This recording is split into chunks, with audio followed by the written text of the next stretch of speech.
మన చిన్నప్పుడు పల్లెటూరులో దొరికిన పాలు ఇప్పుడు సిటీలో దొరకటం లేదు. మా ఇంట్లో దీని గురించి మాట్లాడుకుంటున్నప్పుడు కంట్రీ డిలైట్ గురించి తెలిసి ఉన్నత ప్రమాణాలు ఉన్న ల్యాబ్స్ లో టెస్ట్ చేయించి రోజు రిపోర్ట్స్ ని యాప్ లో అప్డేట్ చేస్తారు. వాళ్ళ విధానాలు చూసి సంతృప్తి చెంది ఇలా రికమెండ్ చేస్తున్నాను. ఇప్పుడే కంట్రీ డిలైట్ యాప్ ని డౌన్లోడ్ చేసుకోండి. Download the country delight app now. నిన్న అమెరికా నుంచి 104 ఇండియన్స్ ఇల్లీగల్గా ఆ దేశానికి వెళ్ళిన వారిని ట్రంప్ వెనక్కి పంపించారు. ఇల్లీగల్గా ఒక దేశానికి వెళ్ళడం కరెక్ట్ కాదు. ఎలాంటి డాక్యుమెంట్స్ లేకుండా ఇంకో దేశానికి వెళ్ళినప్పుడు ఎట్టి పరిస్థితుల్లో ఆ దేశ చట్టాలు అంగీకరించవు. అందువల్ల వారిని తిరిగి మాతృదేశానికి డిపోర్ట్ చేయడం తప్పేమీ కాదు. భారతదేశానికి వాళ్ళని తిరిగి పంపించారు. కారణం ఏదైనా కానివ్వండి. అందులో చాలామంది మీడియాతో మాట్లాడుతూ మేము మోసపోయాం, మమ్మల్ని ఏజెంట్స్ పంపించారు, మేము నానా కష్టాలు పడ్డాం, కిలోమీటర్లు కొండల మీద నడవాల్సి వచ్చింది, ఎక్కాల్సి వచ్చింది, సముద్రంలో పడవ మునిగితే ఒక వ్యక్తి చనిపోయాడు కూడా, పనామా జంగల్స్లో ఇంకో వ్యక్తి చనిపోయాడు. ఇలా వాళ్ళ కష్టాలన్నీ కూడా మీడియాకు చెప్పుకుంటున్నారు. బట్ అందులో మానవీయ కోణం ఎంతున్నా చట్టపరమైన కోణం ఎలాంటి ప్రాపర్ డాక్యుమెంటేషన్ లేకుండా మరో దేశానికి వెళితే ఏ ఇండిపెండెంట్ సావరెన్ నేషన్ అంగీకరించదు. ఇప్పుడు మన దేశంలోకి అలాగే ఇల్లీగల్గా ఫారినర్ వస్తే మన దేశ చట్టాలు ఊరుకుంటావా?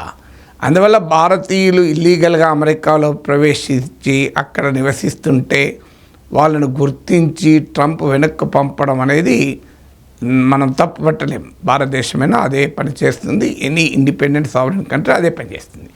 కానీ సమస్య ఏంటంటే వారిని ట్రంప్ ఎలా ట్రీట్ చేస్తున్నాడు అన్నదే ప్రశ్న. ఇదే తమ దేశస్తులు ఒకవేళ అక్రమంగా అమెరికాలో ఉంటే వాళ్ళని పంపిస్తే వాళ్ళు మా దేశస్తులైతే మేము తీసుకోవటానికి రెడీ అని భారత ప్రభుత్వం స్పష్టంగా ప్రకటించింది. మన విదేశాంగ మంత్రి చెప్పారు. మన దేశమే కాదు, చైనా, బ్రెజిల్, పనామా, గాట్రమల్లా ఇలా అన్ని దేశాలు చెప్తున్నాయి తీసుకోమని. ఎవరంటే ఒక్క కొలంబియా మాత్రమే తీసుకోవడానికి ముందు వ్యతిరేకించింది, తర్వాత కొలంబియా కూడా తీసుకుంది. అందువల్ల ట్రంప్ పంపించాలనుకుంటున్నాడు. మన దేశంతో సహా ఆయా దేశాలు వెనక్కు తీసుకోవడానికి సిద్ధంగా ఉన్నాయి. అమెరికా చట్టాలే కాదు, ఏ దేశ చట్టాలు ఇల్లీగల్గా విదేశీయులు ఉండనివ్వదు. ఇక్కడ వరకు స్టోరీలో ఎలాంటి అభ్యంతరము లేదు. చదువుతోనే సమాజంలో మార్పు సాధ్యమని నమ్మిన వ్యక్తి, మారుమూల గ్రామంలో పుట్టి వేలాది మందిని మేధావులుగా తీర్చిదిద్దిన విద్యావేత్త, మనలో ఒక్కడు మల్క కుమరయ్యకు టీచర్స్ ఎమ్మెల్సీ ఎన్నికల్లో మొదటి ప్రాధాన్యతగా ఓటేద్దాం, గెలిపిద్దాం. కానీ అభ్యంతరం ఏంటంటే వాళ్ళు ఎలా పంపిస్తున్నారు. మీరొక ఆ యుద్ధములో కూడా యుద్ధ ఖైదీలు దొరికితే వారిని అగౌరవపరచకూడదు అని ఒప్పందాలు ఉన్నాయి, అంతర్జాతీయ ఒప్పందాలు ఉన్నాయి. వాళ్ళని టార్చర్ చేయకూడదు. ఆఖరికి వాళ్ళు చనిపోతే కూడా ఆ డెడ్ బాడీని కూడా అవమానించకూడదు. ఇది వార్ ప్రిన్సిపల్స్ చెప్తున్నాయి. పాకిస్తాన్ లాంటి పనికిమాలిన దేశాలు వీటిని పట్టించుకోకపోవచ్చు, కానీ భారతదేశం ప్రతిసారి ఈ యుద్ధంలో ఖైదీలు దొరికిన, మీకు బంగ్లాదేశ్ యుద్ధంలో కావచ్చు, కార్గిల్ వార్లో కావచ్చు, ఎప్పుడైనా మనకు పాకిస్తాన్ లాంటి ఒక శత్రు దేశపు సైనికుడు దొరికినా మనం చాలా గౌరవ మర్యాదలతో వారిని తిరిగి తమ దేశానికి పంపించారు. ఈవెన్ ఆ టెర్రరిస్టులను అజ్మల్ కసబ్కు ఓపెన్గా బహిరంగంగా ముంబై నడివీధుల్లో తెగించి భారతీయులు చంపిన వాడికి కూడా పూర్తి న్యాయ విచారణ తర్వాత అని ఉరితీసి తమ దేశానికి పాకిస్తాన్కి అప్పచెప్తామంటే పాకిస్తాన్ తీసుకోవటానికి కూడా తన పౌరుని డినై చేసింది, రిజౌన్ చేసింది.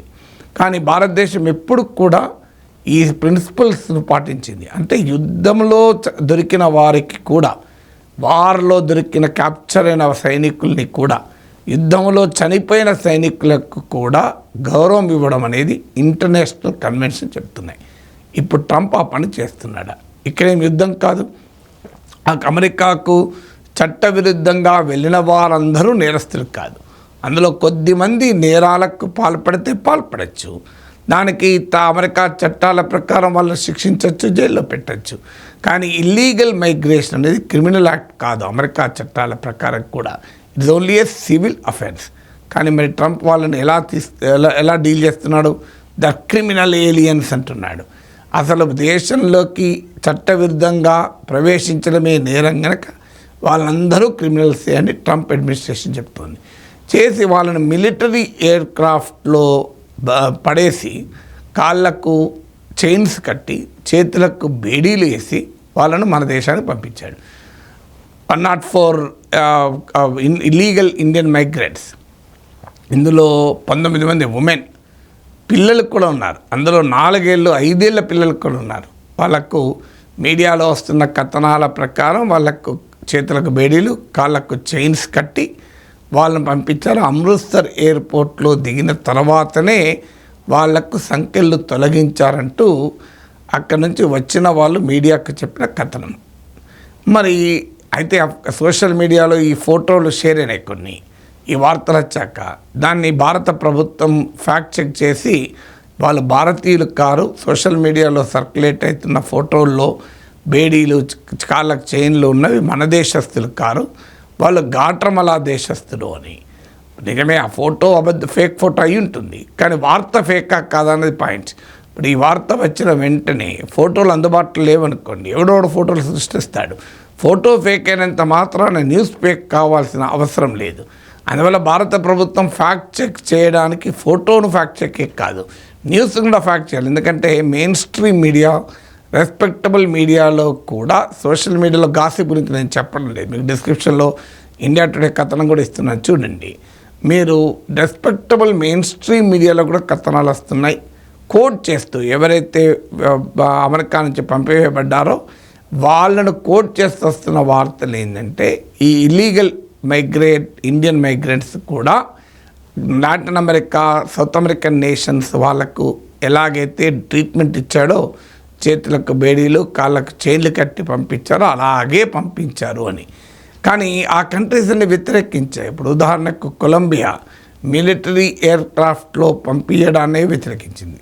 మేము మా దేశస్తులను తీసుకుంటాం, మా సివిలియన్ ఎయిర్ క్రాఫ్ట్ పంపిస్తాం అని కొలంబియా దేశం పంపించింది. గాట్రమలా దేశం వాళ్ళ దేశ ఉపాధ్యక్షుడు వైస్ ప్రెసిడెంట్ ఎయిర్పోర్ట్కి వెళ్ళి తమ దేశస్తులు రిసీవ్ చేసుకున్నారు. బేడీలు నేరాలు చేసి అమెరికాలో నేర చరిత్ర ఉన్న వారికి మాత్రమే బేడీలతో జైలుకు పంపించారు. కానీ మిగతా వాళ్ళందరినీ, అత్యధిక మందిని వాళ్ళకి ఏ నేర చరిత్ర లేదు గనక వాళ్ళను దేశ ఉపాధ్యక్షుడు వైస్ ప్రెసిడెంట్ గౌరవంగా రిసీవ్ చేసుకొని తమ దేశంలోకి ఆహ్వానించారు, మాతృదేశంలోకి ఆహ్వానించారు.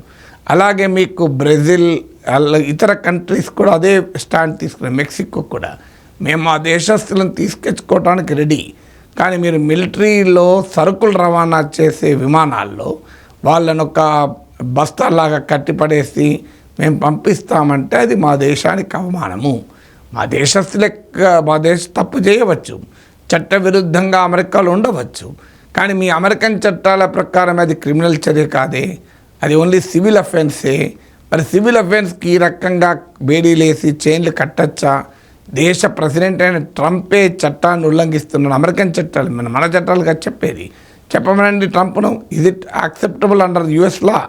మీరు మిలిటరీ ఎయిర్క్రాఫ్ట్లో చేతులకు బేడీలేసి కాళ్ళకు చైన్లు కట్టి పంపించడం అనేది అమెరికా చట్టం ఒప్పుకుంటుందా?